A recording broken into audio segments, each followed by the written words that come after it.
Russia Bharat ದ್ವಿಪಕ್ಷೀಯ ಸಂಬಂಧದಲ್ಲಿ ಒಂದು ಹೊಸ ಅಧ್ಯಾಯ 2.0 ಭಾರತ ಪ್ರವಾಸದಲ್ಲಿದ್ದಾರೆ ರಷ್ಯಾ ಅಧ್ಯಕ್ಷ ಪುಟಿನ್.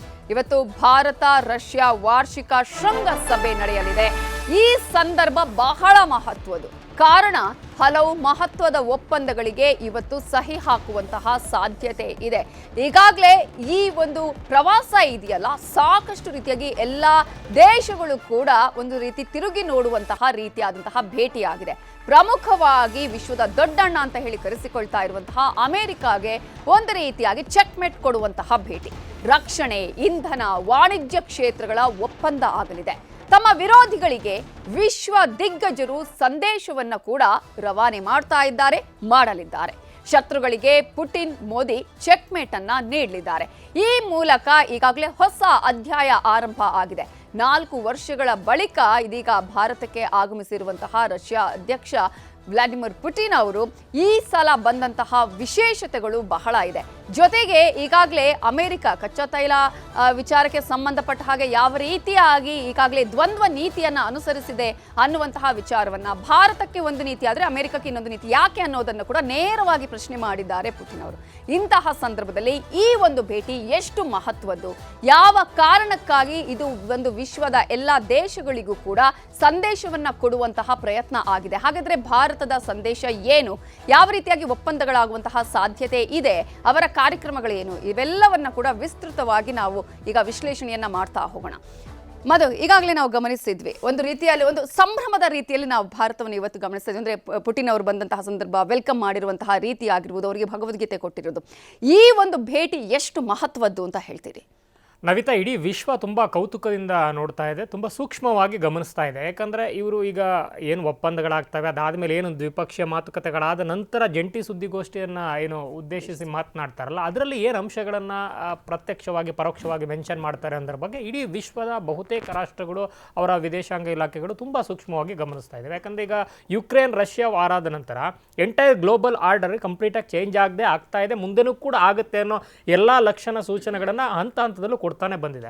ಸೊ ಈಗ ಒಬ್ಬರು ಇನ್ನೊಬ್ಬರನ್ನ ನಿಯಂತ್ರಣ ಮಾಡೋದು ಅಥವಾ ಎಲ್ಲವೂ ಕೂಡ ನಮ್ಮದೇ, ಇಡೀ ವಿಶ್ವದ ಎಲ್ಲ ಸಂಪನ್ಮೂಲಗಳು ನಮ್ಮದೇ, ನಾವು ಮಾತ್ರ ರಾಜರ ರೀತಿ ಬದುಕಬೇಕು ಅನ್ನೋ ಮನೋಭಾವ ಏನಿದೆಯಲ್ಲ, ಅದಕ್ಕೆ ತದ್ವಿರುದ್ಧವಾಗಿ ಇರುವಂಥ ಒಂದು ಶೀತಲ ಸಮರಗಡೆ ನಡೀತಾ ಇತ್ತಲ್ಲ, ಇದೆಲ್ಲದರ ನಡುವೆ ಒಂದು ರೀತಿ ಔಟ್ ಆಫ್ ದ ಸಿಲಬಸ್ ರೀತಿ ಇಂಡಿಯಾ ಬಂದುಬಿಟ್ಟಿದೆ. ಇವಾಗ ಈಗ ಯುಕ್ರೇನ್ ವಾರ ಆದಂಥ ಸಂದರ್ಭದಲ್ಲಿ ಇಡೀ ಅಮೆರಿಕ, ಇಡೀ ಯುರೋಪಿಯನ್ ಯೂನಿಯನನ್ನು, ಇಡೀ ಏಷ್ಯಾವನ್ನು ಕಂಟ್ರೋಲ್ ಮಾಡ್ತೀವಿ, ಟು ಸಮ್ ಎಕ್ಸ್ಟೆಂಟ್ ಚೀನಾವನ್ನು ಕೂಡ ಗದರಿಸ್ತೀವಿ ಅಂತ ಹೋಗಿತ್ತು. ಆದರೆ ಭಾರತ ಇಷ್ಟು ಸೂಕ್ಷ್ಮವಾಗಿ ಜಾಣತನದಿಂದ ವ್ಯಾವಹಾರಿಕವಾಗಿ ಡಿಸ್ಕೌಂಟೆಡ್ ರಷ್ಯನ್ ಆಯಿಲ್ನ ಬೈ ಮಾಡಿ ತನ್ನ ಒಂದು ಏನು ಎಕಾನಮಿಯನ್ನು ಸ್ಟೆಬಿಲೈಸ್ ಮಾಡಿಕೊಡುತ್ತೆ ಮತ್ತು ವಿಶ್ವ ಎಕಾನಮಿಯನ್ನು ಸ್ಟೆಬಿಲೈಸ್ ಮಾಡ್ಕೊಳ್ಳಿಕ್ಕೂ ಕೂಡ ಅನುಕೂಲ ಮಾಡಿಕೊಡುತ್ತೆ ಅನ್ನೋ ರೀತಿ ಯಾರೂ ಅಂದ್ಕೊಂಡಿರಲಿಲ್ಲ. ಆದರೆ ಇಷ್ಟು ಸುದೀರ್ಘವಾಗಿ ಏನು ಯುದ್ಧ ನಡೆಯುವಂಥ ಸಂದರ್ಭದಲ್ಲಿ ನಡೀಲಿಕ್ಕೆ ರಷ್ಯಾದ ಅಂತಃಶಕ್ತಿಯೇ ಭಾರತ ಮತ್ತು ಚೀನಾ ಅನ್ನುವಂಥದ್ದು ಅಮೆರಿಕಗೆ ಗೊತ್ತಿರೋದ್ರಿಂದ ಈಗ ಅಮೆರಿಕದವರು ತಮ್ಮ ಏನು ಶಸ್ತ್ರಾಸ್ತ್ರಗಳನ್ನು ಅಥವಾ ಬಾಕಿ ಎಲ್ಲ ಸಹಾಯವನ್ನು ಕೊಟ್ಟು ಯುಕ್ರೇನ್ಗೆ ಯುದ್ಧವನ್ನು ನಡೆಸಿ ತಮ್ಮ ಒಂದು ಖಜಾನೆಯನ್ನು ತುಂಬಿಕೊಳ್ಳೋದಕ್ಕೆ ಯಾವುದೇ ಅವ್ರಿಗೆ ಆಕ್ಷೇಪ ಇಲ್ಲ ಮತ್ತು ಅದಕ್ಕೆ ಯಾವುದೂ ಮುಜುಗರ, ಮಡಿವಂತಿಕೆ ಎಂಥದ್ದು ಇಲ್ಲ. ವೆರಾಸ್ ಇಂಡಿಯಾ ತನ್ನ ದೇಶದ ಪ್ರಜೆಗಳ ಹಿತರಕ್ಷಣೆಗೋಸ್ಕರ ರಷ್ಯನ್ ಆಯಿಲನ್ನು ಖರೀದಿ ಮಾಡಿದ್ರೆ ಅದರ ಮೇಲೆ ಕಂಗಣನ ಬೀರಿ ಅದಕ್ಕೋಸ್ಕರ ಈಗ 50% ಮೇಜರ್ ಎಕಾನಮಿಗಳಲ್ಲಿ 50% ತಾರಿಫ್ ಇರುವಂಥದ್ದು ಈಗ ಸದ್ಯಕ್ಕೆ ಇಂಡಿಯಾ ಮಾತ್ರ. ಬಿಕಾಸ್ ಚೈನಾ ಅದರದ್ದೇ ಆದಂಥ ಬ್ಲ್ಯಾಕ್ ಮೇಲ್ ಮಾಡಿದ್ರಿಂದ ರೇರ್ ಅರ್ತ್ ಮಿನರಲ್ಸ್ ವಿಚಾರವಾಗಿ ಅಮೆರಿಕ ಸ್ವಲ್ಪ ಸಾಫ್ಟ್ ಕಾರ್ನರ್ ಆಯಿತು, ಬೇರೆ ಆಯ್ಕೆಯೂ ಇರಲಿಲ್ಲ. ಆದರೆ ಇಂಡಿಯಾ ಮೇಲೆ ಸಾಧ್ಯ ಆದಷ್ಟು ನಾವು ನಿಯಂತ್ರಣವನ್ನು ಹೇರಿ ಇನ್ನಷ್ಟು ಅವ್ರನ್ನ ಉಸಿರು ಕಟ್ಟಿಸುವಂಥ ಮಾಡಿ ಅವರ ಎಕಾನಮಿಯನ್ನು ಡಿಸ್ಟೆಬಿಲೈಸ್ ಮಾಡ್ತೀವಿ ಅಂತ ಏನು ಅಂದ್ಕೊಂಡಿದ್ರು. ಈಗ ನಮ್ಮದು GST ಸರಳೀಕರಣ ಆಯಿತು, ಮತ್ತು ಏನು GDP ಕೂಡ ಬೂಸ್ಟ್ ಆಗಿದೆ, ಲೋಕಲ್ ಡೊಮೆಸ್ಟಿಕ್ ಕನ್ಸಂಪ್ಷನ್ ಜಾಸ್ತಿ ಆಗಿದೆ. ಸೊ ಎಲ್ಲ ಕಾರಣಕ್ಕೆ ಅವ್ರು ಅಂದ್ಕೊಂಡಿದ್ದಂಥ ರಿಸಲ್ಟಲ್ಲಿ ಸಿಕ್ಕಿಲ್ಲ. ಅಟ್ ದ ಸೇಮ್ ಟೈಮ್ ಅಮೇರಿಕದ ಜೊತೆಗಿನ ಬಾಂಧವ್ಯವೂ ಮುಖ್ಯ ಅನ್ನೋ ಕಾರಣಕ್ಕೆ ಒಂದಷ್ಟು ಗ್ರ್ಯಾಜುಯಲಿ ರಷ್ಯನ್ ಆಯಿಲನ್ನು ಇಂಪೋರ್ಟ್ ಮಾಡ್ಕೊಳ್ಳೋದನ್ನು ಕಡಿಮೆ ಮಾಡಿದೆ. ಅದು ಒಂದು ರಾಜನೀತಿ, ಜಾಣತನದ ರಾಜನೀತಿ, ಯಾವುದೇ ಹೆದರಿಕೆ ಅಂಜಿಕೆ ಇಲ್ಲ. ಅಟ್ ದ ಸೇಮ್ ಟೈಮ್ ಇಲ್ಲಿ ಬಿಲ್ಡ್ ಆಗಿರುವಂಥ ನರೇಟಿವ್ ಏನಿದೆ, ಹೆದರ್ಕೊಂಡ್ಬಿಟ್ರು ಟ್ರಂಪ್ಗೆ, ರಷ್ಯಾ ಜೊತೆ ಎಲ್ಲ ಸಂಬಂಧಗಳನ್ನು ಕಡ್ಕೊಂಡ್ಬಿಟ್ರು, ಈಗ ರಷ್ಯಾ ಜೊತೆ ಪುಟಿನ್ ಬೇಜಾರಾಗಿದ್ದಾರಂತೆ ಇಂಡಿಯಾ ಮೇಲೆ, ರಷ್ಯಾ ಜೊತೆ ಯಾವುದೇ ರೀತಿಯ ಮುಂದಿನ ಭವಿಷ್ಯತ್ತಿನ ವಿಷನರಿ ಟ್ಯಾಕ್ಟಿಕ್ಸ್ ಇಲ್ವಂತೆ ಅಥವಾ ಅಂಥದ್ದೊಂದು ಪ್ಯಾಕ್ಟ್ಗಳು ಇಲ್ವಂತೆ, ಒಪ್ಪಂದಗಳು ಅನ್ನೋ ರೀತಿಯೆಲ್ಲ ವಿಶ್ಲೇಷಣೆಗಳು, ನರೇಟಿವ್ ಬಿಲ್ಡ್ ಆಗುವಂಥ ಸಂದರ್ಭದಲ್ಲಿ ಎಲ್ಲದಕ್ಕೂ ಕೂಡ ತೆರೆ ಎಳೆಯುವ ರೀತಿ ಸ್ವತಃ ರಷ್ಯಾ ಅಧ್ಯಕ್ಷರೇ ಇವತ್ತು ಇಂಡಿಯಾಗೆ ಬಂದಿದ್ದಾರೆ. ಅದು ಒಂದು ನ್ಯೂಸ್ ಪೇಗ್ ಅಥವಾ ಅಂಥದ್ದೊಂದು ಕಾಂಟೆಂಪ್ರರಿ ಇಶ್ಯೂ ಏನಿತ್ತು, ಇಂಡೋ ರಷ್ಯನ್ ಆ್ಯನ್ಯುವಲ್ ಸಮ್ಮಿಟ್ ಅಂತ ಇದ್ದರೂ ಕೂಡ ಅವರು ಬರದೇ ಅವ್ರು ಯಾರನ್ನಾದ್ರೂ ರೆಪ್ರೆಸೆಂಟೇಟಿವ್ನ ಕಳಿಸ್ಕೊಡ್ಬೋದಿತ್ತು. ಸ್ಟಿಲ್ ಅವರೇ ಬಂದಿದ್ದಾರೆ ಅಂದರೆ ಇಟ್ಸ್ ಅ ಬಿಗ್ ಮೆಸೇಜ್. ಯಾವ ರೀತಿ ಆಮೇಲೆ ಬರ್ತಾ ಜೊತೆಗೆ ಒಂದಷ್ಟು ಮೆಸೇಜ್ಗಳನ್ನು ತೊಗೊಂಡು ಬಂದಿದ್ದಾರೆ, ಒಪ್ಪಂದಗಳನ್ನು ತೊಗೊಂಡು ಬಂದಿದ್ದಾರೆ. ಯಾವ ಅಮೇರಿಕ ಭಾರತದ ಮೇಲೆ ತೆರಿಗೆಯನ್ನು ಹೇರಿ ಡಿಸ್ಟೆಬಿಲೈಸ್ ಮಾಡುವಂಥ ಪ್ರಯತ್ನವನ್ನು ಮಾಡಿ ಒಂದು ಟ್ರೇಡ್ ಡಿಫಿಸಿಟನ್ನು ಕ್ರಿಯೇಟ್ ಮಾಡಿದೆಯಲ್ಲ, ಆ ಒಂದು ನಮ್ಮ ದೇಶದ ಒಂದು ಅಂತಃಶಕ್ತಿಯನ್ನು ಅಳ್ಳಾಡಿಸುವಂಥ ಪ್ರಯತ್ನಗಳನ್ನು ಮಾಡ್ತಾ ಇದೆಯಲ್ಲ, ಅದಕ್ಕೆ ಪೂರಕವಾಗಿ ಒಂದು ಕುಷನ್ ಕೊಡೋ ರೀತಿ $100 ಬಿಲಿಯನ್ ಒಪ್ಪಂದಗಳನ್ನು ಇಟ್ಕೊಂಡು ಬಿಸ್ನೆಸ್ ಡೆಲಿಗೇಷನ್ನ ತೊಗೊಂಡು ಬಂದಿದ್ದಾರೆ. ಫಾರ್ಮಾಸ್ಯೂಟಿಕಲ್ ಇರ್ಬೋದು, ಡಿಫೆನ್ಸ್ ಪ್ಯಾಕ್ಟ್ ಇರ್ಬೋದು, ರಕ್ಷಣಾ ಒಪ್ಪಂದಗಳು ಮತ್ತು ರಸಗೊಬ್ಬರ ಏನು ಕ್ಷೇತ್ರದಲ್ಲಿರ್ಬೋದು, ಇಂಧನ ಕ್ಷೇತ್ರದಲ್ಲಿ ಅತಿ ದೊಡ್ಡದಾಗಿ, ಹೀಗೆ ಹಲವಾರು ಆಯಾಮಗಳಲ್ಲಿ ಒಪ್ಪಂದಗಳ ಜೊತೆಗೆ ಬಂದಿದೆ ರಷ್ಯಾ. ಮುಂದಿನ 2030ರವರೆಗೂ ಕೂಡ ನಾವು 2047ಕ್ಕೆ ವಿಕಸಿತ ಭಾರತದ ನೀಲನಕ್ಷೆಯನ್ನು ಇಟ್ಕೊಂಡಿರುವಂಥ ಸಂದರ್ಭದಲ್ಲಿ ಎಲ್ಲ ದೇಶಗಳ ಜೊತೆಗಿನ ಬಾಂಧವ್ಯ, ವ್ಯಾಪಾರ ಎಲ್ಲವೂ ಕೂಡ ಇಂಪಾರ್ಟೆಂಟ್. ಆದರೆ ತನ್ನದೇ ಸ್ವಹಿತಾಸಕ್ತಿಗೋಸ್ಕರ, ಸ್ವಾರ್ಥಕ್ಕೋಸ್ಕರ ನಮ್ಮನ್ನು ವಸಾಹತುಶಾಹಿ ರೀತಿ ಒಂದು ಅಡಿಯಾಳು ರೀತಿ ನೋಡ್ತಾ ಇರುವಂಥ ಅಮೆರಿಕ ಇದೆಯಲ್ಲ, ಅದಕ್ಕೆ ನೇರವಾಗಿ ಕಿತ್ತಾಡಿ ಅಂಗಿ ಹರ್ಕೊಂಡು ಜಗಳಾಡಬೇಕಾಗಿಲ್ಲ. ಪರೋಕ್ಷವಾಗಿ ಏನು ಮೆಸೇಜನ್ನು ಕೊಡಬೇಕು ಅದನ್ನು ಕೊಡ್ತಾ ಇದೆ, ಮತ್ತು ಸೂಕ್ಷ್ಮವಾಗಿ ಮತ್ತು ಅತ್ಯಂತ ಗಾಂಭೀರ್ಯದಿಂದ ಮತ್ತು ತುಂಬ ತೀಕ್ಷ್ಣವಾಗಿ ಕೊಡ್ತಾ ಇದೆ. ಸೂಕ್ಷ್ಮ ಮತ್ತು ತೀಕ್ಷ್ಣತೆಯನ್ನು ಕೂಡ ಗಮನಿಸ್ಬೋದು ಇಲ್ಲಿ. ಸೊ ಈ ಮೂಲಕ ನಿಮ್ಮ ಟ್ರೇಡ್ ಡಿಫಿಸಿಟನ್ನು ಮ್ಯಾನೇಜ್ ಮಾಡುವಂಥ ಶಕ್ತಿಯನ್ನು ರಷ್ಯಾ ನಮಗೆ, ಅವರು ಯುರೋಪಿಯನ್ ಯೂನಿಯನ್ನಲ್ಲಿರುವಂಥ ಏನು ಇಂಪೋರ್ಟ್ ಮಾಡುವಂಥ ವ್ಯವಸ್ಥೆ ಏನಿತ್ತು ಅದನ್ನು ಕಟ್ ಸೀಸ್ ಮಾಡಿ ಅದನ್ನು ಇಂಡಿಯಾ ಜೊತೆ ಎಕ್ಸ್ಪ್ಯಾನ್ಷನ್ ಮಾಡೋ ಮೂಲಕ ಇಲ್ಲಿ ಅನುಕೂಲ ಆಗ್ತಾ ಇದೆ. ಮತ್ತು ಇದು ಇವತ್ತು ನೆನೆಯದಲ್ಲ, ಟೈಮ್ ಟೆಸ್ಟೆಡ್ ರಿಲೇಷನ್ಶಿಪ್. ಯಾವಾಗ ಬಾಂಗ್ಲಾ ವಿಮೋಚನೆ ಸಂದರ್ಭದಲ್ಲಿ ನೀವು ಅಮೆರಿಕದಿಂದ ಇಲ್ಲಿಗೆ ನೌಕೆಯನ್ನು ಕಳಿಸಿ ನಮ್ಮನ್ನು ಬೆದರಿಸುವಂಥ ಪ್ರಯತ್ನದಲ್ಲೂ ಕೂಡ ನಮ್ಮ ಜೊತೆ ನಿಂತಿದ್ದು ಸೋವಿಯತ್ ಯೂನಿಯನ್. ಇವತ್ತು ಸೋವಿಯತ್ ಯೂನಿಯನ್ ಇಲ್ಲ ಅಂದರೂ ರಷ್ಯಾ ಅತಿ ದೊಡ್ಡ ಬಲಾಢ್ಯ ದೇಶವಾಗಿ ಇಂಡಿಪೆಂಡೆಂಟ್ ಆಗಿ ನಮ್ಮ ಜೊತೆ ಅದು ದಶಕಗಳಿಂದ ಅದೇ ರೀತಿ ನಂಬಿಕೆಗೆ ಅರ್ಹವಾದ ರೀತಿಯಲ್ಲಿ ನಡ್ಕೊಂಡು ಬಂದಿದೆ. ಈ ಸಲವೂ ಕೂಡ ಅದೇ ರೀತಿ ನಡ್ಕೊಂಡು ಬಂದಿದೆ. ನೋಡಿ ಎಷ್ಟು ಸೂಕ್ಷ್ಮತೆ ಮತ್ತು ರಾಜತಾಂತ್ರಿಕ, ಅವ್ರನ್ನ ರಷ್ಯಾದವರು ಯುಕ್ರೇನ್ ಜೊತೆ ಯುದ್ಧ ಮಾಡ್ತಿದ್ದಾರೆ ಅನ್ನೋ ಕಾರಣಕ್ಕೆ ಅವರು ಮನುಕುಲ ವಿರೋಧಿ ಹಂಗೆ ಅಂತ ಇವ್ರು ಏನೇನು, ಆದರೆ ಅಮೆರಿಕ ಮಾಡಿರೋದೇನು ಇಷ್ಟು ವರ್ಷ ಅವ್ರು ಮಾಡ್ತಾ ಇರೋದು extended version of East India company. ಆದರೆ ಅವರು ನಮ್ಮ ಸುತ್ತಲೇ ಎಲ್ಲವೂ ಕೂಡ ಗಿರ್ಕಿ ಹೊಡಿಬೇಕು ಅಂತ ಟ್ರೈ ಮಾಡ್ತಾರೆ. ಒಂದು ಪೊಸೆಸಿವ್ ಏನು ಲವರ್ ಥರ ಮಾಡ್ತಾರೆ. ನೀವು ಇದ್ದರೆ ನನ್ನ ಜೊತೆಗೆ ಇರಬೇಕು, ಯಾರ ಹತ್ರ ಮಾತಾಡ್ಬೋದು, ಹಂಗೆ ಬೇರೆ ನಿಮಗೆ ರಷ್ಯಾ ಹಂಗಲ್ಲ. ಯಾವ ರೀತಿ ನೋಡಿ, ರಕ್ಷಣಾ ಒಪ್ಪಂದಗಳಲ್ಲಿ ದಶಕಗಳಿಂದ ನಮ್ಮ ಜೊತೆ ಇದ್ದರೂ ಕೂಡ ಫ್ರಾನ್ಸ್ ಜೊತೆ ರಫೇಲ್ ಒಪ್ಪಂದ ಮಾಡ್ಕೊಂಡ ನಂತರವೂ ಕೂಡ ಅತಿ ದೊಡ್ಡ ಒಪ್ಪಂದ ಅದು, ಮತ್ತು ಎಕ್ಸ್ಟೆಂಡೆಡ್ ಮಾಡಿದೆ, ಅದು ಪ್ರೂವ್ ಆಗಿದೆ. ಅದರ ಆಚೆಗೂ ಕೂಡ ಈಗ ಎಲ್ಲವನ್ನೂ ಕೂಡ ಬೇರೆ ರಷ್ಯಾದ ರಕ್ಷಣಾತ್ಮಕ ಒಪ್ಪಂದಗಳ ವಿಚಾರದಲ್ಲಿ ಯಾವುದೇ ರೀತಿ ತಲೆಬಿಸಿಯನ್ನು ಮಾಡಿಲ್ಲ ರಷ್ಯಾ. ವ್ಯಾಪಾರ ಒಪ್ಪಂದಗಳಲ್ಲಿ ತಲೆಬಿಸಿಯನ್ನು ಮಾಡಿಲ್ಲ. ಸೊ ಆ ಮೂಲಕ ಭಾರತದ ಸಾರ್ವಭೌಮತೆಗೆ ಮೊದಲಿಂದಲೂ ಏನು ಟ್ರೆಡಿಷನಲಿ ಒಂದು ರೆಸ್ಪೆಕ್ಟನ್ನು ಕೊಡ್ಕೊಂಡ್ಬಂದಿದ್ದು ಈ ಸಲವೂ ಕೂಡ ಕೊಟ್ಕೊಂಡ್ಬಂದಿದೆ. At the same time Modi ಮತ್ತು ಪುಟಿನ್ ಅವರ ಒಂದು ಬಾಂಧವ್ಯ 25 ವರ್ಷಗಳಿಗಿಂತಲೂ ಕೂಡ ಹಿಂದೆಯಿಂದನೂ ಕೂಡ ಒಂದು ಮೋರ್ ದ್ಯಾನ್ ಎ ಕ್ವಾರ್ಟರ್ ನಡ್ಕೊಂಡ್ಬಂದಿದ್ದು. ವಾಜಪೇಯಿ ಅವರು ಮಾಸ್ಕೋಗೆ ಹೋದಂಥ ಸಂದರ್ಭದಲ್ಲಿ ಆ ಡೆಲಿಗೇಷನಲ್ಲಿ ಗುಜರಾತ್ ಚೀಫ್ ಮಿನಿಸ್ಟರ್ ಆಗಿ ಮೋದಿ ಅವರಿದ್ದರು. ಆ ಸಂದರ್ಭದಲ್ಲಿ ಅವರು ಗುಜರಾತ್ನ ಹಲವಾರು ಏನು ಉದ್ಯಮಗಳ ಸಂಬಂಧವನ್ನು ಬೆಸೆಯುವಂಥ ಪ್ರಯತ್ನವನ್ನು ಮಾಡಿದರು. ಫಾರ್ಮಾಸ್ಯೂಟಿಕಲ್ ಇರ್ಬೋದು, ಎನರ್ಜಿ ಇರ್ಬೋದು, ಬೇರೆ ಕಾರ್ಬನ್ಸ್ ವಿಚಾರದಲ್ಲಿರ್ಬೋದು, ಎಲ್ಲದರಲ್ಲೂ ಕೂಡ ಅವರು ಅಂಥದ್ದೊಂದು ಪ್ರಯತ್ನವನ್ನು ಆವಾಗಿಂದ ಮಾಡಿದರು. ಸೊ ಅದು ಒಂದು ಕಾಮನ್ ಇಂಟ್ರೆಸ್ಟು ಮತ್ತು ವೇವ್ ಲೆಂತು ಮತ್ತು ಗ್ಲೋಬಲ್ ಆರ್ಡರ್ ಚೇಂಜ್ ಆಗ್ತಿರುವಂಥ ರೀತಿ ಮತ್ತು ಪುಟಿನ್ ಹೇಳಿರೋ ರೀತಿ ಪ್ರತಿ ಕ್ಷಣವೂ ಪ್ರತಿದಿನವೂ ದೇಶ ಅಂತ ಒದ್ದಾಡ್ತಾ ಇರ್ತಾರೆ ಮೋದಿ ಅಂತ ಹೇಳೋ ಮೂಲಕ ಇಲ್ಲಿನ ಕೆಲವು ಗೊಂದಲಕಾರಿ ಮನಸ್ಥಿತಿಗಳಿಗೂ ಕೂಡ ಪ್ರತ್ಯಕ್ಷ ಪರೋಕ್ಷ ಸಂದೇಶವನ್ನು ಕೊಟ್ಟಿದ್ದಾರೆ. ಮತ್ತು ಗ್ಲೋಬಲಿ ಕೂಡ ನಿಮ್ಮ ಯಾವುದೇ ಒಂದು ಒತ್ತಡಗಳಿಗೆ ಮಣಿಯುವ ವ್ಯಕ್ತಿ ಮೋದಿಯಲ್ಲ. ನಿಮ್ಮೆಲ್ಲ ಏನು ಆಟಾಟೋಪಗಳ ಹೊರತಾಗಿಯೂ ಕೂಡ ಅವರಿಗೆ ಅವರದ್ದೇ ಆದಂಥ ಇಂಡಿಪೆಂಡೆಂಟ್ ವಿಷನ್ ಮತ್ತು ಇಂಡಿವಿಜುವಲ್ ಫಾರಿನ್ ಪಾಲಿಸಿ ದೇಶಕ್ಕೆ ಹೇಗಿದೆ ಅನ್ನೋದನ್ನು ತೋರಿಸ್ತಾ ಇದೆ ಭಾರತ. ಚೀನಾ ಇಷ್ಟು ಬಲಾಢ್ಯವಾಗಿ ಅದನ್ನು ತೋರಿಸೋದು ಬೇರೆ. ವೇರಾಸ್ ಅಭಿವೃದ್ಧಿಶೀಲ ಹಂತದಲ್ಲೇ ಭಾರತ ಅಂಥದ್ದೊಂದು ಮೆಸೇಜನ್ನು ಕೊಡೋದಿದೆಯಲ್ಲ, ದಟ್ ಶೋಸ್ ನಮ್ಮ ಒಂದು ಶಕ್ತಿ ಸಾಮರ್ಥ್ಯ, ಈ ಒಂದು ಡೆಮೋಗ್ರಫಿ ಮತ್ತು ಈ ಒಂದು ಪಾಪ್ಯುಲೇಷನ್ನ ಶಕ್ತಿ, ಇದೆಲ್ಲವನ್ನೂ ಕೂಡ ತೋರಿಸ್ತಾ ಇದೆ ಈ ಒಂದು ಭೇಟಿ. ಅಷ್ಟರ ಮಟ್ಟಿಗೆ ಇದು ಗ್ಲೋಬಲಿ ತುಂಬ ಸಿಗ್ನಿಫಿಕೆಂಟ್ ಆಗಿರುವಂಥ ವಿಸಿಟ್ ಆಗಿದೆ ನವಿತಾ. ಎಸ್ ಪಟೇಲ್, ಈಗಾಗಲೇ ನಾವು ನೋಡಿದ್ವಿ, ಅಂದ್ರೆ ಈ ಒಂದು ವಿಸಿಟ್ ನಿಂದ ಬೇರೆ ದೇಶಗಳು ಕೌತುಕದಿಂದ ನೋಡ್ತಾ ಇರೋದು, ಜೊತೆಗೆ ಏನಾಗಬಹುದು ಅನ್ನುವಂತಹ ಏನು ಸಂದೇಶ ಕೊಡಬಹುದು ಅಂತೇಳಿ ಭಾರತ ಮತ್ತು ರಷ್ಯಾಕ್ಕೆ ಇರುವಂತಹ ಒಂದು ಪ್ರಯೋಜನಗಳ ಬಗ್ಗೆ ಮಾತಾಡೋದಾದ್ರೆ, ನಿಮಗೆ ಭಾರತ ಮತ್ತು ರಷ್ಯಾದ ನಡುವಿನ ಆರ್ಥಿಕ ಮತ್ತು ಸ್ನೇಹ ಸಂಬಂಧ 78 ವರ್ಷಗಳಿಂದಲೂ ಇರ್ತಕ್ಕಂಥದ್ದು. ನಿಮಗೆ United state of Soviet Russia ಆರಂಭ ಆದಾಗಿನಿಂದಲೂ ಕೂಡ ಇವತ್ತು ನಮ್ಮ ಸ್ನೇಹ ಇರ್ತಕ್ಕಂಥದ್ದು. ಇದು ಸುದೀರ್ಘವಾದ ಇತಿಹಾಸ ಇರ್ತಕ್ಕಂಥದ್ದು. ಯಾಕಂತ ಹೇಳಿದ್ರೆ ಐರೋಪ್ಯ ರಾಷ್ಟ್ರಗಳು ಅಲ್ಲಿ ಸೋವಿಯತ್ ರಷ್ಯಾವನ್ನು ಅಲ್ಲಿನ MNC ಕಂಪ್ನಿಗಳ ಬಿಟ್ಟು ಮುಖಾಂತರ ಸೋವಿಯತ್ ರಷ್ಯಾವನ್ನು ಒಡೆದು ಹಾಕಿದರು. ಅನೇಕ ರಾಷ್ಟ್ರಗಳಾಗಿ ಉದ್ಭವಿತು. ಉಕ್ರೇನ್ ಕೂಡ ಅದರ ಒಂದು ಭಾಗ. ನಿಮಗೆ ಅವತ್ತು ಶೀತಲ ಸಮರ ನಡೀತಿರೋ ಸಂದರ್ಭದಲ್ಲಿ ಅಮೆರಿಕ ಮತ್ತು ರಷ್ಯಾ ಶೀತಲ ಸಮರ ನಡೀತಿರೋ ಸಂದರ್ಭದಲ್ಲಿ ರಷ್ಯಾನ ಎದುರಿಸಲಿಕ್ಕೆ ಸಾಧ್ಯ ಆಗ್ತಿರಲಿಲ್ಲ. ಆಗ ಐರೋಪ್ಯ ಒಕ್ಕೂಟಗಳು ಮತ್ತು ಅಮೆರಿಕ ಏನು ಮಾಡಿದರು, ಅವರ MNC ಮಲ್ಟಿನ್ಯಾಷನಲ್ ಕಂಪನಿಗಳನ್ನು ರಷ್ಯಾಕ್ಕೆ ಬಿಟ್ಟರು. ಆ ಮುಖಾಂತರ ಆ ಮಲ್ಟಿನ್ಯಾಷನಲ್ ಕಂಪನಿಗಳ ಮುಖಾಂತರ ಅಲ್ಲಿರ್ತಕ್ಕಂಥ ಸುತ್ತ USSRಲಿರ್ತಕ್ಕಂಥ ಬಂಡುಕೋರರಿಗೆ ಫೈನಾನ್ಸನ್ನು ಮಾಡಲಿಕ್ಕೆ ಶುರು ಮಾಡಿದರು. ಅವರಿಗೆ ಐರೋಪ್ಯ ರಾಷ್ಟ್ರಗಳ ಮುಖಾಂತರ ಬೇರೆ ಯುದ್ಧ ಸಾಮಗ್ರಿಗಳನ್ನು ಮತ್ತು ಬಂದೂಕುಗಳನ್ನು ಏನು ತಂದು ಕೊಡುವಂಥ ಸಹಾಯವನ್ನು ಮಾಡಿದರು. ಅವತ್ತು USSR ಹೊಡೆದು ಹೋಯಿತು, ಅನೇಕ ರಾಷ್ಟ್ರಗಳ ಚಿಂದಿ ಚಿತ್ರಣ ಆಯಿತು. ಆದರೂ ಕೂಡ ಇವತ್ತು ರಷ್ಯಾ ಬಲಾಢ್ಯವಾಗಿ ಇರ್ತಕ್ಕಂಥದ್ದು. ರಷ್ಯಾಕ್ಕೆ ಒಂದು ಗೊತ್ತು, ಐರೋಪ್ಯ ರಾಷ್ಟ್ರಗಳು ಯಾವತ್ತೂ ಕೂಡ ನಮ್ಮ ಪರವಾಗಿಲ್ಲ, ನಮ್ಮ ಶತ್ರು ಅಷ್ಟೇ ಅಲ್ಲ, ಶತ್ರು ಯಾವಾಗ ಬೇಕಾದರೂ ಅವರು ಅವ್ರಿಗೆ ಬ್ಯಾಕ್ ಸ್ಟಾಪ್ ಮಾಡ್ಬೋದು ಅನ್ನೋದು ರಷ್ಯಾಗೂ ಕೂಡ ಗೊತ್ತು.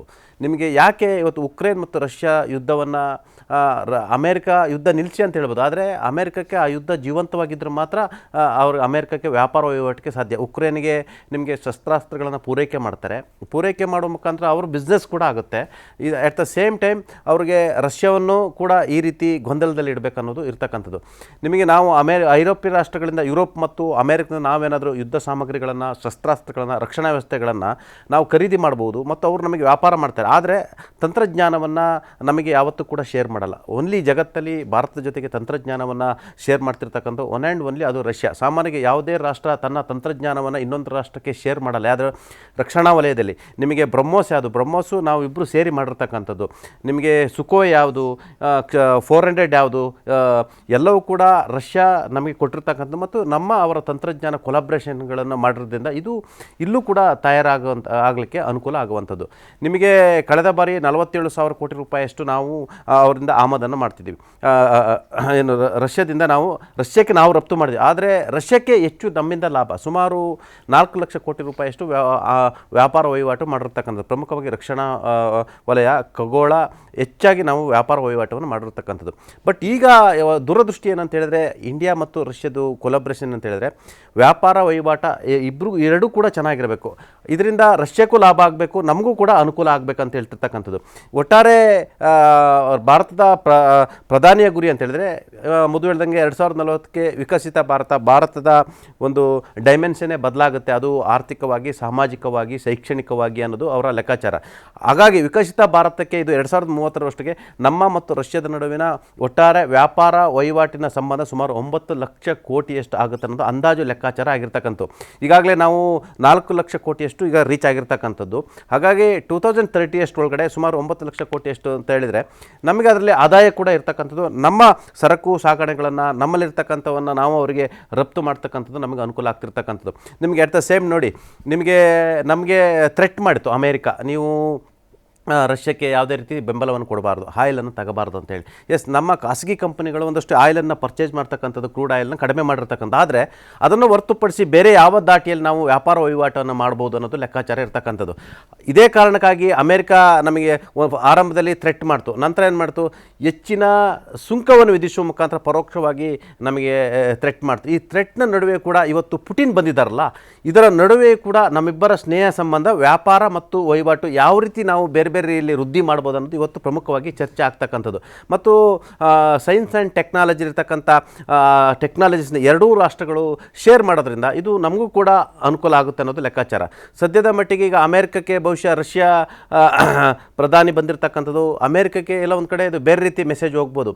ಆದರೆ ರಷ್ಯಾ ಯಾವತ್ತೂ ನಮ್ಮ ಜೊತೆ ಇದೆ ಮತ್ತು ನಾವಿಬ್ಬರು ಸ್ನೇಹಿತರು ಅನ್ನೋದನ್ನು ಇಡೀ ಜಗತ್ತಿಗೆ ಸಾರುವ ಮುಖಾಂತರ ರಾಜತಾಂತ್ರಿಕ ವ್ಯವಸ್ಥೆಯಲ್ಲಿ ರಷ್ಯಾ ಯಾವತ್ತೂ ಕೂಡ ಯುರೋಪ್ ರಾಷ್ಟ್ರ, ತನ್ನ ಸುತ್ತಮುತ್ತ ಇರ್ತಕ್ಕಂಥ ಯುರೋಪ್ ರಾಷ್ಟ್ರ ಅಮೇರಿಕವನ್ನು ನಂಬಲ್ಲ. ಒನ್ ಆ್ಯಂಡ್ ಒನ್ಲಿ ಇಡೀ ಜಗತ್ತಿಗಿರ್ತಕ್ಕಂಥದ್ದು ಭಾರತ ಮತ್ತು ನಾವು ಸ್ನೇಹಿತರು ಅನ್ನೋದನ್ನು ಅದನ್ನು ಗಟ್ಟಿಗೊಳಿಸ್ತಿದೆ ಅಂತ ಸಂದೇಶ ರವಾನೆ ಮಾಡ್ತಾರೆ. ಇದು ರಾಜತಾಂತ್ರಿಕ ಕೂಡ ನಮಗೆ ಅಮೇರಿಕ ಎಲ್ಲ ಟೈಮಲ್ಲಿ ಅವಶ್ಯಕತೆ ಇಲ್ಲ ಮತ್ತು ನಮಗೆ ಬೇರೆ ಬೇರೆ ರಾಷ್ಟ್ರಗಳ ಅವಶ್ಯಕತೆ ಹೆಚ್ಚಿದೆ ಅನ್ನೋದೊಂದು ಸಂದೇಶವನ್ನು ರವಾನೆ ಮಾಡ್ತಿರ್ತಕ್ಕಂಥದ್ದು. ನಿಮಗೆ ಗೊತ್ತಿರಲಿ, ಉಕ್ರೇನ್ನ ಪ್ರೈಮ್ ಮಿನಿಸ್ಟರ್ ಆಗಿರ್ತಕ್ಕಂಥ ಜೆಲೆನ್ಸ್ಕಿ ಕೂಡ ಪ್ರೈಮ್ ಮಿನಿಸ್ಟರ್ಗೆ ರಿಕ್ವೆಸ್ಟ್ ಮಾಡಿದರು, ಈ ಜಗತ್ತಲ್ಲಿ ಅಮೇರಿಕಕ್ಕೆ ಆಗಲ್ಲ, ಆದರೆ ಪ್ರಧಾನಿ ನರೇಂದ್ರ ಮೋದಿ ಅವರಿಗೆ ಮಾತ್ರ ಸಾಧ್ಯ ಯುದ್ಧ ನಿಲ್ಲಿಸಲಿಕ್ಕೆ ಸಾಧ್ಯ ಅಂತ ಹೇಳಿದ್ರು. ನೀವು ಬಂದು ಮಧ್ಯಸ್ಥಿಕೆ ವಹಿಸಿ ಮಾತುಕತೆ ನಡೆಸಿ ಅಂತ ಹೇಳಿದ್ರು. ಎಸ್, ಅಫ್ಕೋರ್ಸ್ ರಷ್ಯಾದ ಪ್ರಧಾನಿ ಜೊತೆ, ಪುಟಿನ್ ಜೊತೆ ಸುಮಾರು 3 ಸುತ್ತಿನ ಮಾತುಕತೆ ನಡೆಸಿದರು. ಆ ಮಾತುಕತೆಯ ಫಲವಾಗಿ ಒಂದಷ್ಟು ಉಕ್ರೇನ್ ಅಂದರೆ ಯುದ್ಧ ಮಾಡ್ತಕ್ಕಂಥ ಏನು ಬೇರೆ ಬೇರೆ ಆ್ಯಂಗಲ್ಸ್ಗಳಿತ್ತು, ಅದರಲ್ಲಿ ಒಂದಷ್ಟು ಬದಲಾವಣೆ ಆಯಿತು. ಅದು ಉಕ್ರೇನ್ಗೆ ಪರೋಕ್ಷವಾಗಿ ಸಹಾಯ ಕೂಡ ಆಯಿತು. ಎಸ್, ಅಫ್ಕೋರ್ಸ್ ಈಗ ನಮ್ಗೆ ಆಯಿಲ್ ಬಿಟ್ಟರೆ ಉಳಿದಿದ್ದೇನು ರಷ್ಯಾದ ಜೊತೆಗೆ ನಾನು ಹೇಳಿದ ಖಗೋಳ, ರಕ್ಷಣಾ, ಇದನ್ನು ಇಂಪ್ರೂವ್ ಮಾಡ್ಕೊಳ್ಬೇಕಾಗಿರ್ತಕ್ಕಂಥದ್ದು. ಮತ್ತು ಪುಟಿನ್ಗೆ ಇಂಡಿಯಾದ ಮೇಲೆ ಹೆಚ್ಚು ಆಸಕ್ತಿ ಮತ್ತು ಸ್ನೇಹ. ಯಾಕೆ ಅಂತ ಹೇಳಿದ್ರೆ ಕಷ್ಟ ಕಾಲದಲ್ಲಿ ರಷ್ಯಾದ ಪರವಾಗಿ ನಿಲ್ತಕ್ಕಂಥ ಜಗತ್ತಿನ ಏಕೈಕ ಮೊದಲ ರಾಷ್ಟ್ರ ಅಂತ ಅದು ಭಾರತ, ನಂತರ ಚೈನಾ, ಬೇರೆ ಬೇರೆ ಇರ್ತಕ್ಕಂಥದ್ದು. ನಾನು ಹೇಳಿದ್ನಲ್ಲ, USSR ನಂತರ 78 ವರ್ಷಗಳ ನಂತರ ಕಳೆದ 30 ವರ್ಷಗಳಲ್ಲಿ ಭಾರತ ಮತ್ತು ರಷ್ಯಾಗಳ ನಡುವೆ ಹಲವಾರು ಒಪ್ಪಂದ ಸಂಬಂಧಗಳು ನಡೆದಿರ್ತಕ್ಕಂಥದ್ದು. ಇದರ ನಡುವೆ ಜಗತ್ತಿಗೆ ಭಾರತ ಮತ್ತು ರಷ್ಯಾ ಹೊಸ ಡೈಮೆನ್ಷನ್ ಕೊಡ್ತಿದ್ವಿ.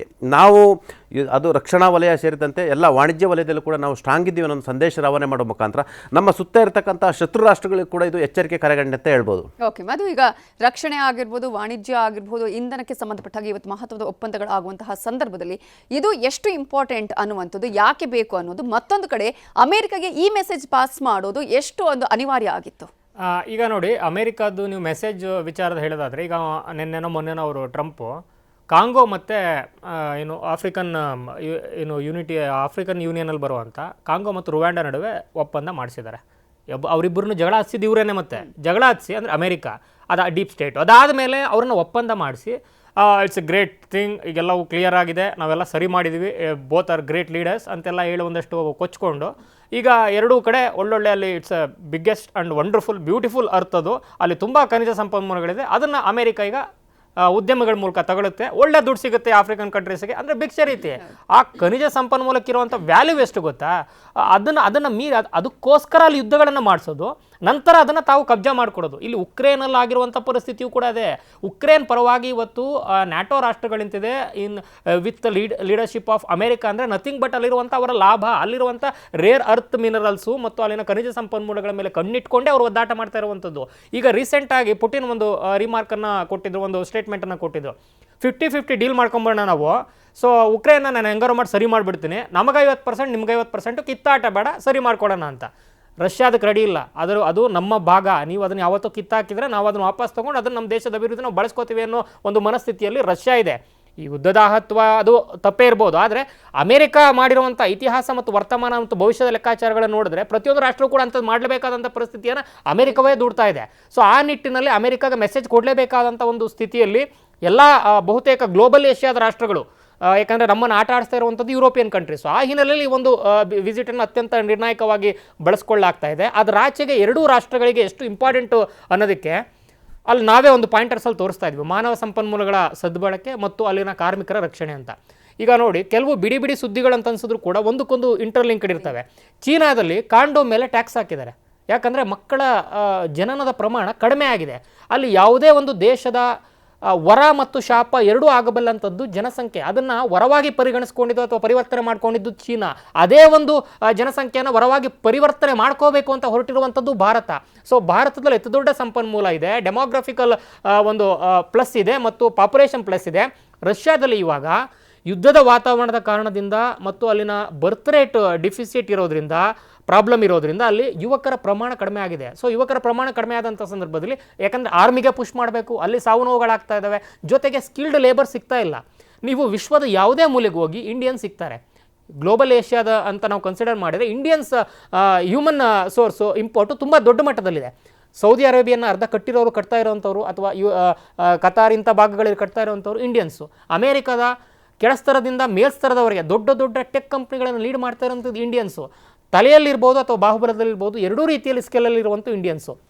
ಸೊ ರಷ್ಯಾದ ಒಂದು ಆರ್ಥಿಕ ಏನು ಅಭಿವೃದ್ಧಿ ಆಗಬೇಕು ಅಂತಂದರೆ ಅದಕ್ಕೆ ಮಾನವ ಸಂಪನ್ಮೂಲ ಬೇಕು. ಮಾನವ ಸಂಪನ್ಮೂಲವನ್ನು ಯುರೋಪಿಯನ್ ಕಂಟ್ರೀಸ್ ಯಾರು ಕೊಡಲ್ಲ ಇವಾಗ ಅವ್ರಿಗೆ. ಅಲ್ಲಿ ಬರೋದಕ್ಕೆ ಅಲ್ಲಿ ಪಾಲಿಸಿಗಳು ಕೂಡ ಪರ್ಮಿಟ್ ಮಾಡಲ್ಲ. ವೇರಸ್ ಚೀನಾಗೆ ಅದರದ್ದೇ ಆದಂಥ ಸವಾಲುಗಳಿದೆ. ನಾನು ಹೇಳಿದಂಗೆ ಅವರು ಕಾಂಡೋಮ್ ಮೇಲೆ ಟ್ಯಾಕ್ಸ್ ಹಾಕಿದ್ದಾರೆ. ಸೊ ಅಲ್ಲೂ ಕೂಡ ಪಾಪ್ಯುಲೇಷನ್ ಪ್ರಾಬ್ಲಮ್ ಇದೆ. ಅವರಿಗೆ ಈಗ ಹೊಸ ಯುವಕರ, ಹೊಸ ತಲೆಮಾರಿನ ಜನರು ಬೇಕಾಗಿದ್ದಾರೆ. ಸೊ ಇರುವಂಥ ಒಂದು ದೊಡ್ಡ ಅವಕಾಶವಾಗಿ ಕಾಣಿಸ್ತಾ ಇರುವಂಥದ್ದು ಭಾರತ. ಸೊ ಇಲ್ಲಿಂದ ಮಾನವ ಸಂಪನ್ಮೂಲಗಳನ್ನು ತಗೊಂಡು ಅದ್ರ ಜೊತೆಗೇನೆ ಅಲ್ಲಿನ ಪ್ರದೇಶಗಳನ್ನು ಅಭಿವೃದ್ಧಿ ಮಾಡಿಕೊಳ್ಳುವಂಥ, ಕೈಗಾರಿಕಾ ನೀತಿಯನ್ನು ಬಲಪಡಿಸಿಕೊಳ್ಳುವಂಥ ಒಂದು ವ್ಯವಸ್ಥೆಯ ನಿರೀಕ್ಷೆಯಲ್ಲಿ ರಷ್ಯಾ ಇದೆ. ಸೊ 2019ರಲ್ಲಿ ಮೋದಿ ಒಂದು ವಿಸಿಟನ್ನು ಮಾಡಿದ್ರು. ಅದು ರಷ್ಯಾದ ಪೂರ್ವ ಲಾದೋವೆಸ್ಟಿಕ್ ಅಂತ ಒಂದು ಪಟ್ಟಣ ಬರುತ್ತೆ.